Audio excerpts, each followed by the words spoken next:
Welcome back to Primetime Sports Monday. Now, with World Athletics confirming with TVJ Sports on Monday that they're in receipt of 4 transfer of allegiance requests from Turkey for Jamaican athletes, the Jamaica Athletics Administrative Association, the J3As, say they will formally raise concerns at the upcoming World Athletics Congress in Tokyo.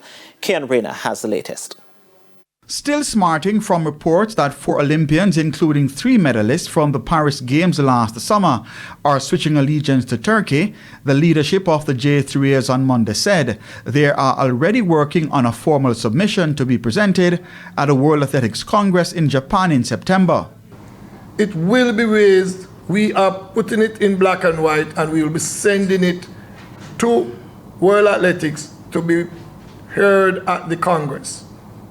And I will be taking a written copy to the Congress in Tokyo, Japan.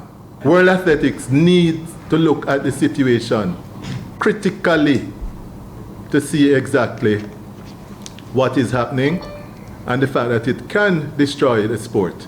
While noting that they have still not been officially notified by Olympic discus gold medalist Roger Stoner, shot put bronze medalist Rajendra Campbell, Olympic long jump silver medalist Wayne Pinnock, and triple jump finalist Jaden Hibbert or the Turkish Federation about their transfer to the Middle Eastern country, the J3As will be guided by the protocols of the global governing body. Jamaica's voice will be heard, and I'm sure I will be having quite a number of colleagues following with me on this motion. So, colleagues, I mean, let me be a little more clearer. We're not happy. We surely can't be happy. 4 talented, young athletes, that's like a brain drain in teaching. First Vice President of the J3As, Ian Forbes, was more strident in his response about Turkey chasing 4 of Jamaica's best field event athletes. Nobody stoned green mangoes. They want the right mangoes. It's not surprising that they have gone for 4 of our athletes. The sport has changed. It's still evolving. And I think World Athletics and by extension J3As and other federations need to keep pace with the change and the evolution of the sport and preserving its integrity.